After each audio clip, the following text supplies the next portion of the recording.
Vamos a dar inicio a nuestra clase. Voy a empezar a grabar. Buenos días. Buen día. Doctora.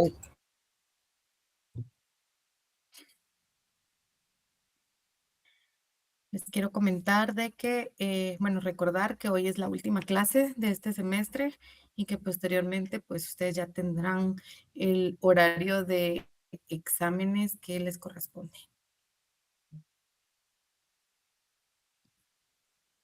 Vamos a poner en silencio.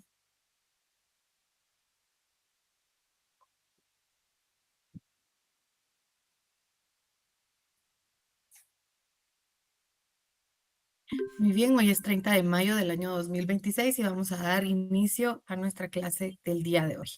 Voy a compartirles pantalla. El día de hoy vamos a hablar un poquito sobre los contratos administrativos. Permítanme.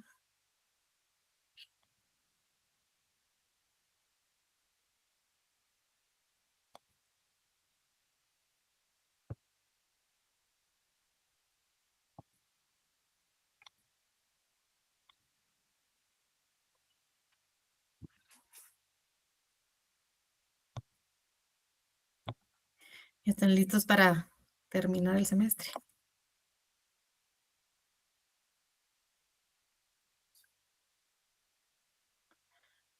Se pasó rapidísimo, ¿verdad? Muy bien. Me dicen, por favor, si pueden ver ahí la presentación. Muy bien. Entonces, ahí está. Como les indicaba, vamos a hablar un poquito sobre los contratos administrativos, los cuales son instrumentos, pues, jurídicos para la satisfacción del interés público. El objeto de esta clase es analizar los contratos administrativos, evidentemente de una forma muy breve, en 45 minutos. No vamos a ver en específico, por ejemplo, irnos al Código Civil y ver cómo funciona el contrato, toda vez de que pues esas cuestiones ya son evidentemente de ese curso. Sin embargo, vamos a tratar de lo más que se pueda de profundizar acerca de los contratos eminentemente administrativos, ver un poquito la evolución, los elementos, los principios, su naturaleza jurídica y para que ustedes tengan una idea a grosso modo de lo que son, de cómo funcionan y más adelante pues también a ustedes les sea un poquito más fácil este tema.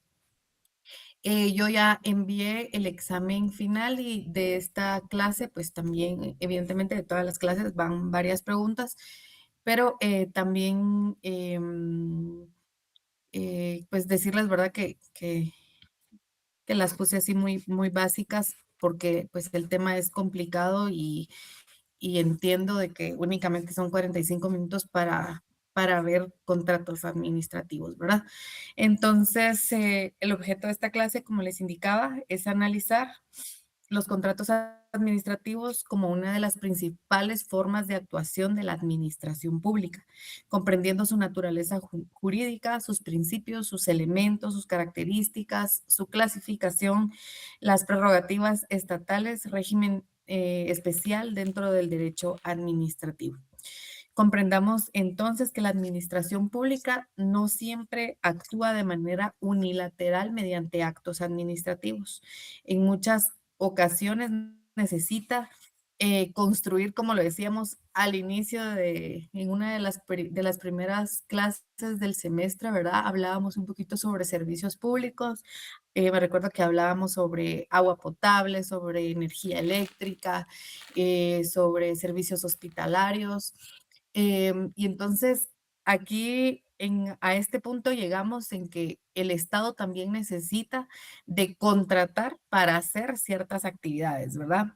Entonces necesita, como lo decíamos, construir infraestructura pública, adquirir bienes y suministros, contratar servicios especializados, delegar la prestación de servicios públicos, ejecutar los proyectos de desarrollo.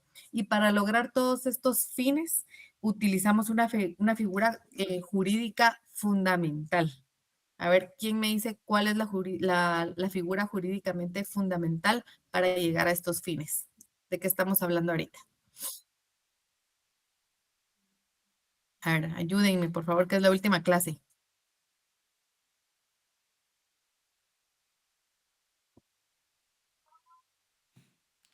¿De qué estamos hablando? ¿Cómo se llama la clase?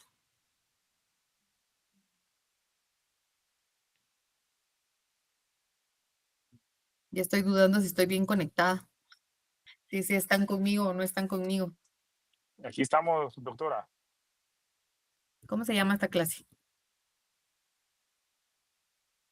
Contratos administrativos, ¿verdad? Necesitamos de contratos administrativos para hacer esto. A diferencia de los contratos entre particulares, los contratos administrativos están orientados al interés general y sometidos a un régimen jurídico especial de derecho público, ¿verdad? Como decíamos, el derecho administrativo es parte de la rama del derecho público, no de la privada, ¿verdad? Por ello constituyen uno de los instrumentos más importantes de la gestión pública moderna, precisamente los contratos administrativos. Vamos a ver un poquito sobre la evolución histórica del contrato administrativo y es que durante mucho tiempo se consideró que el Estado debía de actuar evidentemente y únicamente mediante órdenes o actos unilaterales. Sin embargo, el crecimiento de las funciones estatales, ¿verdad? El Estado ya no se daba abasto únicamente con que por parte de un ejecutivo o de una entidad que estuviera únicamente en Guatemala, en la capital, se hicieran estas órdenes unilaterales o actos escritos, ¿verdad? Entonces el crecimiento de las funciones estatales provocó la necesidad de la colaboración entre particulares también. Y así es como surge el contrato administrativo como parte de una cooperación entre el Estado, entre la administración pública y los particulares, ¿verdad? La doctrina, hay una doctrina que es la doctrina francesa y fue pionera en esta figura y autores franceses, ¿verdad? Como Maurice y de León contribuyeron a la construcción doctrinal de lo que es eminentemente el contrato administrativo, como una categoría autónoma distinta a los contratos civiles que regula la ley, el Código Civil, perdón. Entonces, diferente sí, pero recuérdense de que también nosotros tenemos una figura que es el Código Civil, en el cual están contenidos los contratos, la forma en que deben de hacerse y todas las formalidades que llevan. Y esas formas no las vamos a variar, ¿verdad? El concepto del contrato administrativo en sí, la vamos a hacer ahorita, voy a darles un concepto doctrinal y un concepto técnico del contrato administrativo. Para iniciar, quiero contarles que dentro de la doctrina está concepto que es el acuerdo de voluntades. Eso lo dice también el Código Civil, ¿verdad? ¿Qué dice el Código Civil acerca de los contratos, que es un acuerdo de voluntades? Cuando les digan a ustedes que es un contrato en sí, por eso siempre les he dicho, vamos siempre a la naturaleza de las cosas. Es un contrato de voluntades celebrado por una entidad, ahora sí, ¿verdad? Vamos a lo específico, de la administración pública con un particular o con otra entidad pública destinada a satisfacer una necesidad colectiva o un fin público y sometido a un régimen jurídico de derecho público. Ahora, un concepto técnico de un contrato administrativo podría definirse entonces como el negocio jurídico bilateral, mediante el cual la administración pública procura la realización de fines públicos bajo un régimen caracterizado por la supremacía del interés general. Vamos a recordar entonces estos dos elementos esenciales para que exista el contrato y es el acuerdo de voluntades y que exista una finalidad pública. Voy a ver si hice bien mis diapositivas porque creo que las hice al revés. Vamos a ver. Muy bien, nos vamos a ir entonces con la naturaleza del contrato administrativo Y la naturaleza, existen teorías, pero recordemos que la naturaleza del contrato administrativo ha sido objeto intenso de debate doctrinal. Existe por una parte una teoría, nos vamos a quedar con esta publicista, pero existe también una teoría que se llama privatista, que la cual sostiene que el contrato administrativo es esencialmente un contrato civil. Actualmente esta teoría se considera insuficiente, por eso les decía que nos vamos a quedar con la teoría que está en la diapositiva, que es la publicista, y que esta afirma que el contrato administrativo pertenece al derecho público. Y esta, de hecho, es la teoría dominante pues, que nos rige actualmente. Las características del contrato administrativo tenemos en principio que tiene una finalidad pública, y esta finalidad pública busca, ¿verdad?, que toda contratación administrativa busca perseguir un fin público. Y esta característica es esencial, ¿verdad? Si no, no existiría un contrato administrativo. También está la característica del régimen jurídico especial, y esta indica que no se rige únicamente por normativas civiles, sino que se encuentra sometido a un derecho administrativo, a reglamentos administrativos y especialmente a la ley de contrataciones del Estado, ¿verdad? Que por eso les decía también que pues a muy grosso modo se podría ver lo que es un contrato administrativo, porque entrar también a ver la ley de contrataciones del Estado, pues me parece que se hará de forma individual y un poquito ya más profunda posteriormente. También existe, ¿verdad?, lo que es la formalidad, la cual debe de cumplir procedimientos específicos, la fiscalización estatal, lo cual indica que la administración controla permanentemente la ejecución contractual, y también la existencia de cláusulas exorbitantes, que me parece que hice una diapositiva únicamente para esto, pero lo cual son prerrogativas que colocan a la administración en una posición jurídicamente pues especial, ¿verdad? Porque pues el Estado está dando estas obras o estos contratos, y evidentemente pues va a ser una posición jurídica especial para la administración pública. Vamos a ver. Aquí hice un pequeño cuadro de lo que es la diferencia entre un contrato administrativo y un contrato privado, y las principales diferencias para que ustedes cuando estén en ese derecho civil, no sé si ya lo están llevando o no, perdón, no tengo conocimiento del pensum de este semestre de ustedes, no sé cómo está su civil o procesal civil, pero cuando ustedes vean el contrato privado, van a ver la diferencia entre un contrato administrativo y este privado, y es que evidentemente en el contrato administrativo tenemos el interés público, ¿verdad? Y dentro de un contrato privado entre particulares, un interés privado. De igual forma, dentro del contrato administrativo, un derecho público, y en el contrato privado, dentro de un derecho privado, existe dentro del contrato administrativo prerrogativas estatales, y dentro de un contrato privado, pues una igualdad contractual entre las partes, ¿verdad? Las cuales son particulares. Y lo de las prerrogativas estatales era lo que yo les indicaba, de que existe una posición jurídica especial para el Estado, por lo mismo de ser un contrato administrativo. Existe dentro de este contrato administrativo un control administrativo, y dentro de este contrato privado una libertad contractual entre las partes. Y es que yo no sé si ustedes han visto algún contrato administrativo en donde alguna entidad pública está contratando servicios o alquilando un bien para, por ejemplo, poner ahí una dependencia del Estado, etcétera.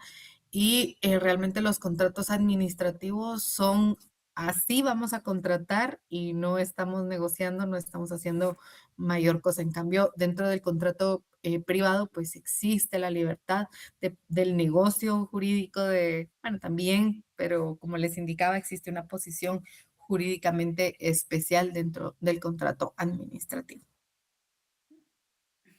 Los elementos especiales, ¿verdad? Del contrato administrativo, pues principalmente los sujetos, ¿verdad?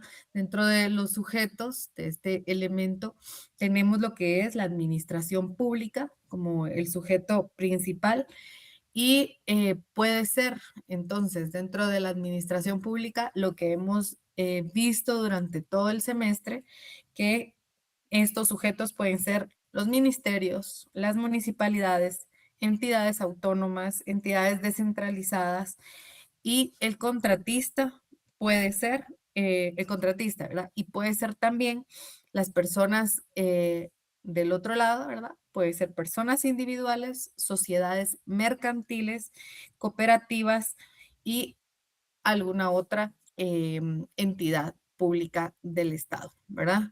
Tenemos como otro elemento esencial, y estos elementos tienen que existir en cualquier realización de contrato, es decir, privados o públicos o administrativos, y es el consentimiento, el objeto lícito y la forma legal. El consentimiento en resumen, que debe existir un acuerdo libre y válido entre las partes, ¿verdad?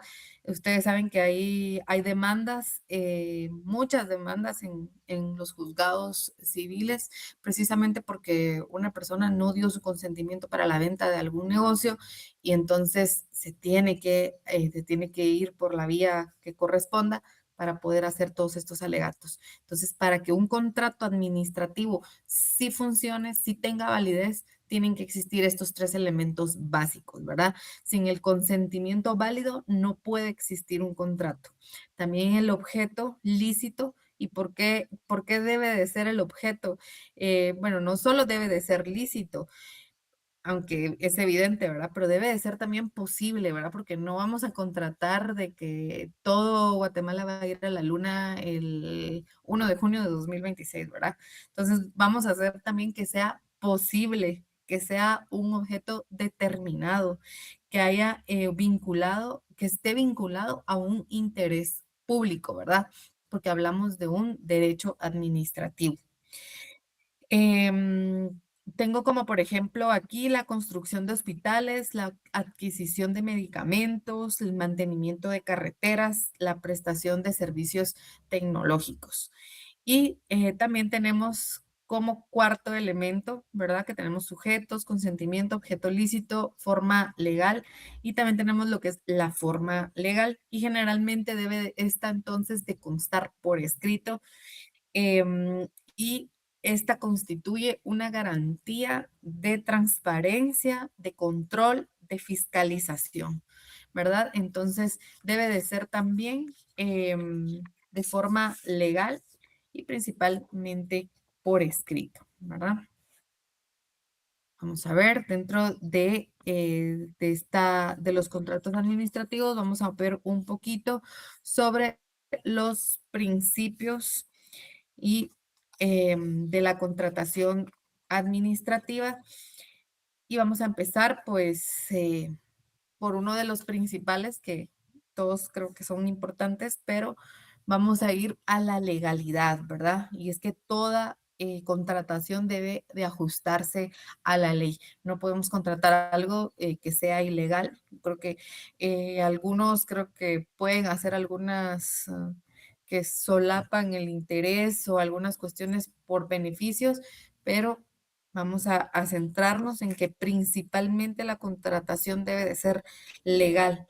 Luego vamos a ir al principio de transparencia y es que el principio de transparencia no es únicamente de que debe de ser transparente porque se tiene que publicar, que Guatecompras, que no. ¿Qué es lo que busca prevenir en específico este principio de transparencia? Debe de prevenir la corrupción, principalmente también uno de las principales cuestiones que se ven a través de la transparencia es el favoritismo, ¿verdad? Que muchas veces les asignan las mismas contrataciones a empresas propias de familiares, etcétera. Entonces, Esto es lo que busca prevenir la transparencia y también un conflicto de intereses que podría por ahí poder prevenirse al ser transparentes.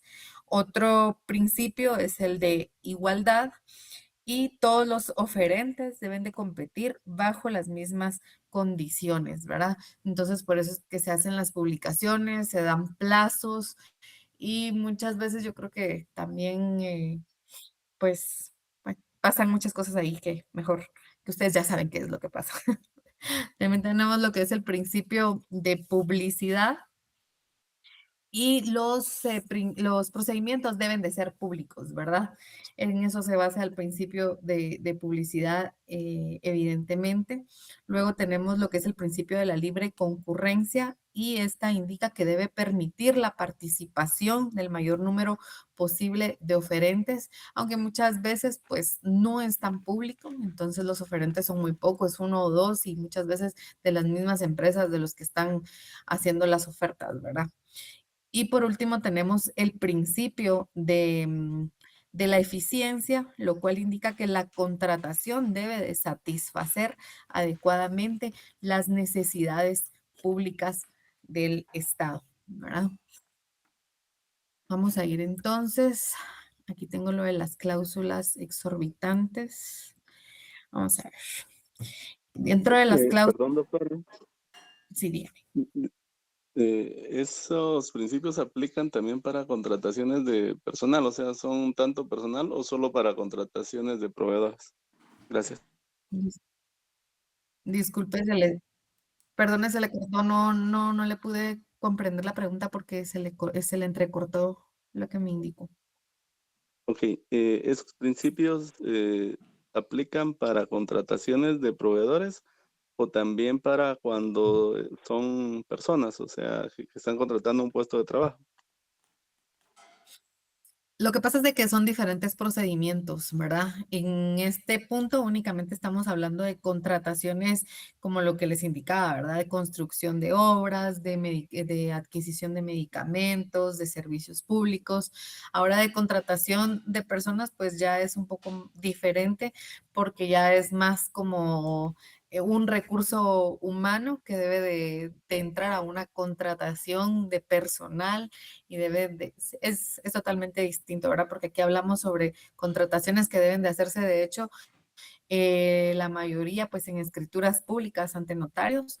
En cambio, una contratación de personal pues es ante nombramientos, o sea, mediante nombramientos ante las autoridades competentes, ¿verdad? Entonces, sí, es distinta la contratación de este servicio a pesar de que sigue siendo un servicio de personal, digámoslo así, pero este es evidentemente un contrato administrativo. Gracias, doctora, por la aclaración. Muy mal.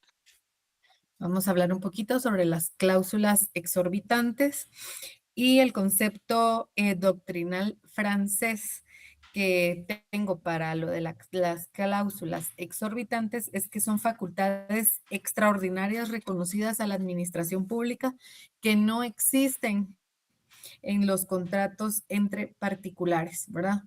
Así como lo que les ponía acá en la diapositiva.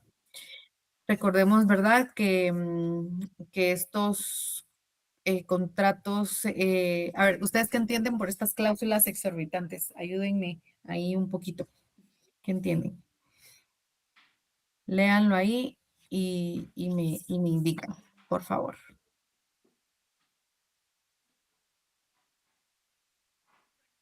¿Quién me ayuda? No sean así, ayúdenme hoy, si no voy a tener que empezar a, a preguntar.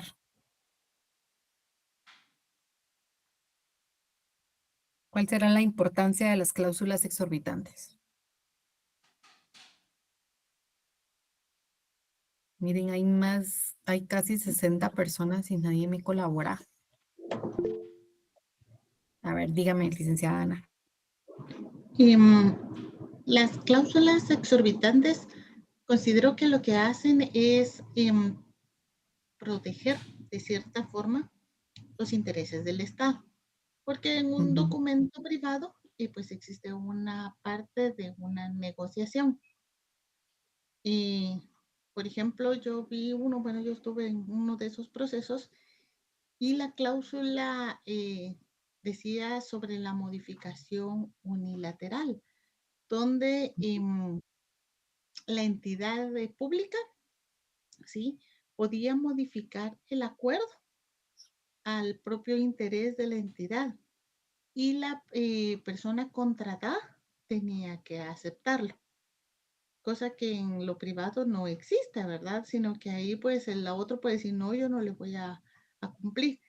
Una modificación puede ser un plazo, ¿verdad? Que le dice, miren, yo lo necesito en 40 días y yo solo le doy otros 20 por si se atrasa, pero no se puede atrasar más. Entonces es como proteger los intereses del Estado. Usted estuvo en una de estas comisiones que nombran algunos Sí, para ir a hacer estuve en la recepciones de un de... sistema de cómputo y no se dio, no se cumplió. El contrato no se cumplió, se fue a lo contencioso y pasamos casi 3 años con ese contrato.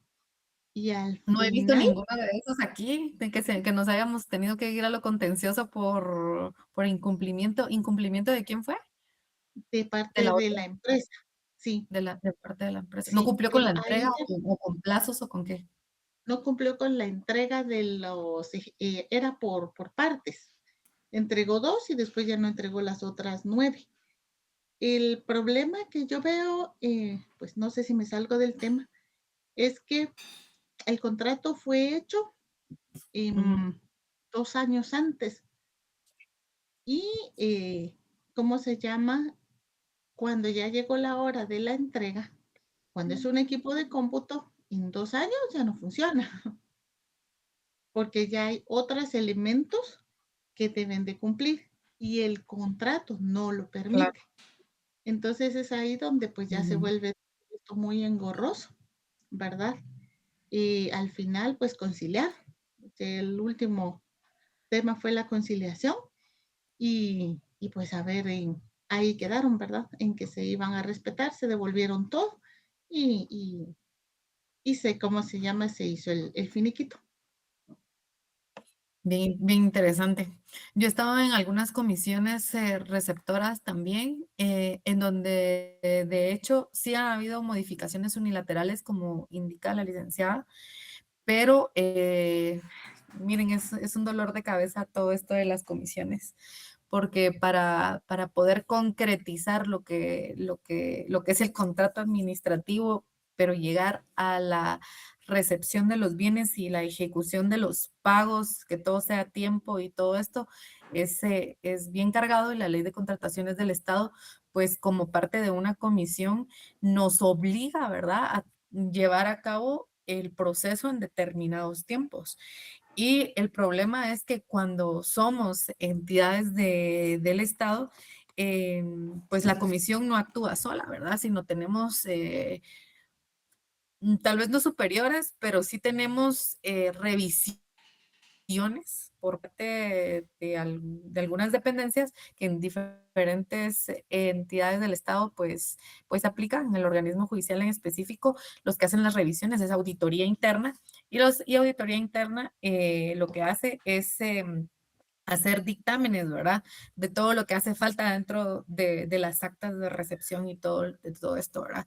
Entonces, mediante estas actas, nosotros muchas veces modificamos y hacemos cuestiones administrativas para llegar a tiempo a cumplir estos plazos, porque ustedes saben de que la responsabilidad administrativa acarrea en contra de las comisiones hasta 20 años de responsabilidad por no haber hecho bien los trámites respectivos.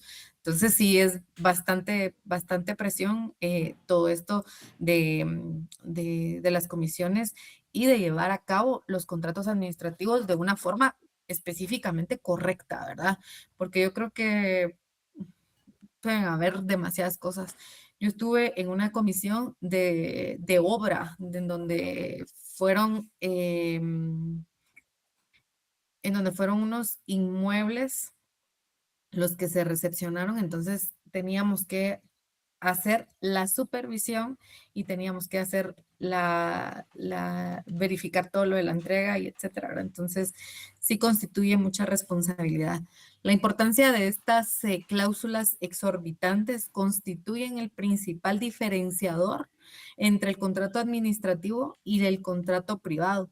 Y los ejemplos que tenemos, como también decía la licenciada Ana, pues uno de ellos es la modificación unilateral, mediante la cual la administración puede modificar determinadas condiciones por intereses públicos, ¿verdad? Luego tenemos lo que es la fiscalización permanente, que puede ser supervisada, la ejecución contractual, y por eso es de que muchas veces nombran también este tipo de comisiones de conformidad con la ley de contrataciones del Estado para hacer esta fiscalización permanente de todo. Tuve esta recepción de obra en donde ustedes se van a reír, en donde dentro porque tiene especificaciones de todo lo que debe de tener los bienes, ¿verdad? Y dentro de estas especificaciones teníamos que las puertas tenían que ser de cedro. Y cuando vamos a hacer la verificación del inmueble, y yo no soy arquitecta, no conozco de maderas ni nada, pero pues también a uno ha visto, uno medio sabe, ¿verdad? Que es de esa cosa que no es madera, es, ¿cómo se dice? Play-Doh, no, ¿cómo se dice? Alguien que me ayude ahí. Melamina. Pues eran de melamina y lo que me dijo el constructor era de que por dentro eran de cedro. Entonces, es una burla para el Estado, ¿verdad? El querer aprovecharse, el querer hacer todo el aprovechamiento de esto. Evidentemente se dejó en actas, se dio el plazo para poner las puertas de cedro. De igual forma, era una cisterna que no sé cuánto de diámetro y que de abajo era, pues vamos a meternos para ver si es el diámetro que se contrató, porque después los responsables es la comisión que está recepcionando los bienes que indican los contratos, ¿verdad? Entonces sí es bastante responsabilidad esto. Luego la imposición de sanciones, que sí se han impuesto sanciones, de hecho me parece de que en este contrato sí impusimos sanciones o hicimos ver en el acta que se debían de imponer porque no había sido dada la obra en plazo, porque los materiales no eran los correctos, porque la cisterna no tenía la capacidad que se había contratado. Entonces se hizo a través de una multa y se redujo el pago que se tenía que hacer. También se puede aplicar como parte de una imposición de sanción, lo que son penalidades, rescisiones administrativas, ¿verdad? No volver a contratar con él, evidentemente. Y esto puede terminar anticipadamente también determinados contratos, ¿verdad? Como es lo de la rescisión administrativa. Entonces, por eso les decía que había hecho una diapositiva únicamente para lo de las cláusulas exorbitantes, porque sí me parece bastante importante, pues, profundizar, aunque sea un poquito, en cuanto a este aspecto. Tenemos lo que es la clasificación de los contratos administrativos y pues la clasificación es básica, ¿verdad? Vamos a ver lo que son contratos de obras públicas y estas tienen por objeto la construcción o reparación de infraestructura, como por ejemplo los que tenemos aquí, carreteras, puentes, hospitales, escuelas, etcétera, ¿verdad? Obras públicas, infraestructura. Con eso nos quedamos con lo que es el contrato de obra. Luego tenemos lo que es un contrato de suministro y los cuales tienen tienen por objeto la adquisición de bienes, como por ejemplo lo que tenemos acá, medicamentos, equipo tecnológico, mobiliarios, esto principalmente. Luego tenemos contratos de servicios. Yo siento que ya se me va el tiempo y como en la primera clase no me acuerdo quién me dijo que ya me tenía que ir. Es broma. Entonces vamos a apurarnos un poquito. Tengo lo que son contratos de servicios y estos contratos de servicios, pues tenemos como por ejemplo las consultorías, auditorías, mantenimientos informáticos y consisten en la prestación de actividades técnicas o profesionales, ¿verdad? Aquí tal vez sí entraba un poquito lo que indicaba el compañero, creo que no, yo no pensé en contratos ¿cómo se llama? De consultorías o auditorías o cuestiones así, pero en este punto, en cuanto a esto recuérdense que en Guatecompras están todos los contratos de 0.29, entonces creo que aquí en cuanto a servicios, aquí sí lo podemos ingresar, licenciado. Discúlpeme, yo lo tomé más como por nombramientos y cuestiones así de personal inamovible. Creo que aquí lo podemos meter completamente. Tenemos lo que es la concesión administrativa y tenemos que esta permite que un particular gestione un servicio público, como por ejemplo carreteras, puertos y evidentemente también lo que es el transporte público. Entonces nos vamos a quedar con estas 4 clasificaciones para que ustedes las tengan ahí pendientes para el examen también. Únicamente puse preguntas como estas. Ustedes ya saben cómo envío los exámenes básicos de, de algunos conceptos básicos. Entonces, puede ser importante. Tenemos entonces lo que es también el procedimiento de la contratación. Y dentro de la ley de contrataciones del Estado y otros acuerdos que básicamente algunos ministerios u organismos del Estado tienen en específico para hacer este tipo de procedimientos, pero en Guatemala la contratación pública se encuentra regulada en la ley de contrataciones del Estado, ¿verdad? Entonces, los mecanismos más comunes y por eso les indicaba al inicio, nos vamos a ir a lo más básico de los contratos administrativos y brevemente vamos a indicar de que este es el procedimiento en 3 partes, en lo que es la licitación, la cotización y la compra directa. Posteriormente, yo esperaría que ya más adelante ustedes ya puedan profundizar creo que podría ser una clase de licitación, otra clase de cotización, otra clase de compra directa en cuanto a procedimiento de contratación. Sin embargo, hoy vamos a hacerlo bien básico y la licitación, pues ustedes saben de qué es el procedimiento que se hace que se utiliza para contrataciones de mayor cuantía. El procedimiento debe de ser competitivo y público, ¿verdad? Luego tenemos lo que es la cotización y el procedimiento es un procedimiento simplificado para determinados montos. Y la compra directa, que es excepcional y limitada por la ley y debe cumplir requisitos legales específicos, ¿verdad? Y estrictos. También tengo algunos casos de excepción que la ley contempla supuestos específicos para compras excepcionales, ¿verdad? Pero ahí ya entraríamos un poquito a modificaciones presupuestarias y algunas cuestiones así. Por ejemplo, en lo que hablábamos con la licenciada Ana, lo de las licitaciones y todo esto pueden ser montos hasta más, creo que de 90,000 quetzales, no mucho me recuerdo ahorita, por eso les indicaba, bueno, no estoy segura si yo voy a seguir con ustedes el otro semestre, pero la ley de contrataciones del Estado, sí, léanla bastante, es bien importante para estos procedimientos de contratación. ¿Sí, licenciado Eddie? Solo apoyando un poquito, ¿verdad? La compra directa es de un monto hasta 90,000 quetzales. Las Ujú. cotizaciones es de 91,000 quetzales hasta lo que son 900,000 quetzales y de 900,000 quetzales, 900,000 quetzales, 900,001. En adelante ya se Ujú. pueden hacer las licitaciones. Sí, gracias. Ahorita me perdí con los 9, pero sí, evidentemente por lo del contrato que yo estuve de obra era más de 900,000, creo que eran no sé cuántos millones, ¿verdad? Entonces, muchas gracias por eso. Y lo de las compras directas y la cotización, pues ya es algo que también nosotros, el Estado, ¿verdad? Las entidades, pues ya hacemos más fácilmente que una silla, que necesitamos papel, que necesitamos una computadora, pues depende si es en lote o personal o etcétera, pues ya se hacen de distintas formas estos procedimientos de contratación, ¿verdad? Entonces, vamos a ir un poquito a lo que es la ejecución y la fiscalización.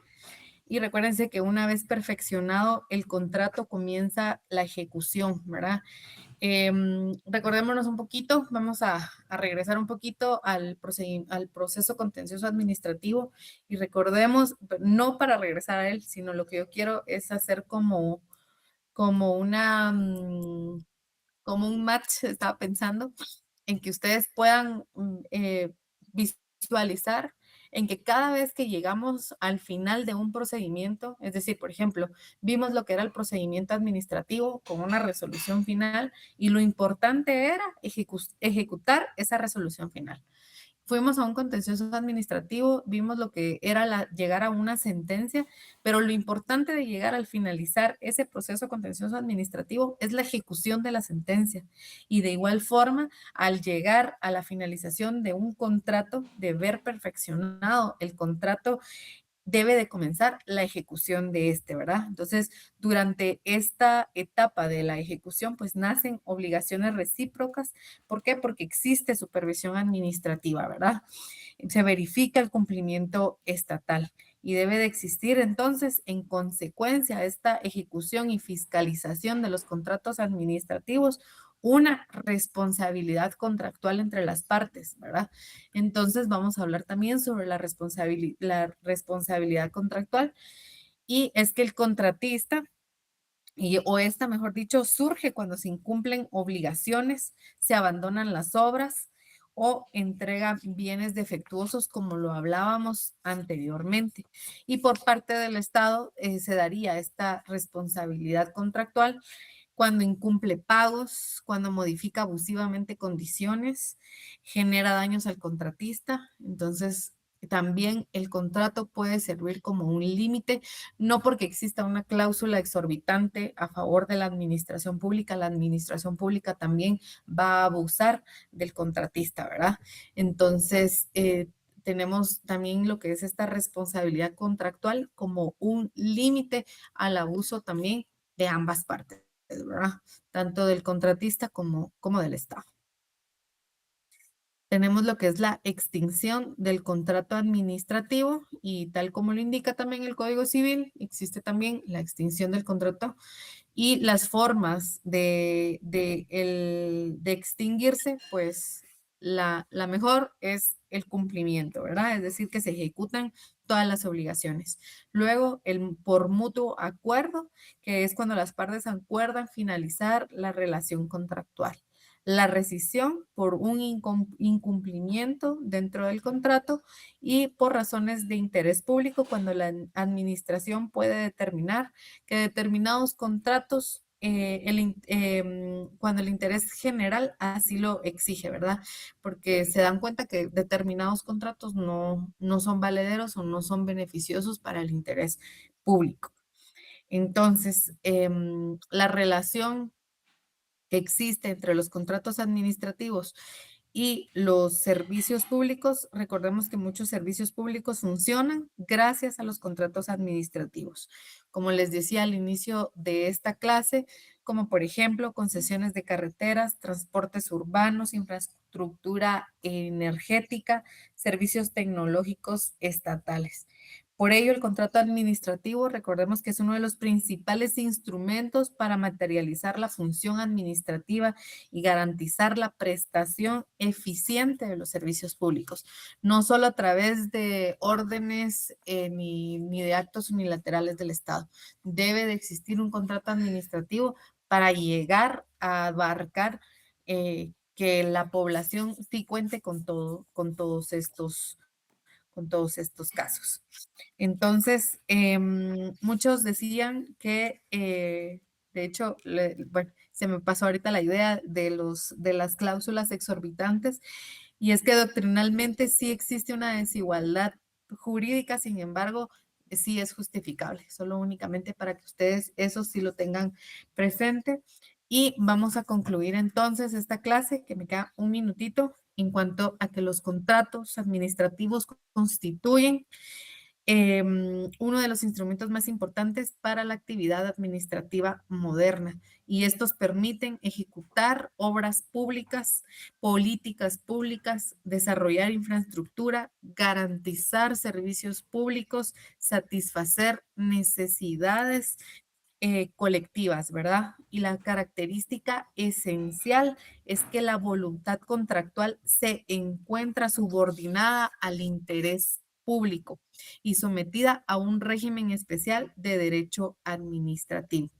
Entonces, para finalizar esta clase, debemos de recordar que en los contratos administrativos, la administración no contrata para obtener beneficios particulares, sino para cumplir los fines que justifican la existencia misma del Estado, ¿verdad? Entonces, les deseo que tengan un buen fin de semana, que finalicen bien sus clases, el semestre. Muchas bendiciones. Espero encontrarlos más adelante. Que tengan feliz día. Gracias, Lee.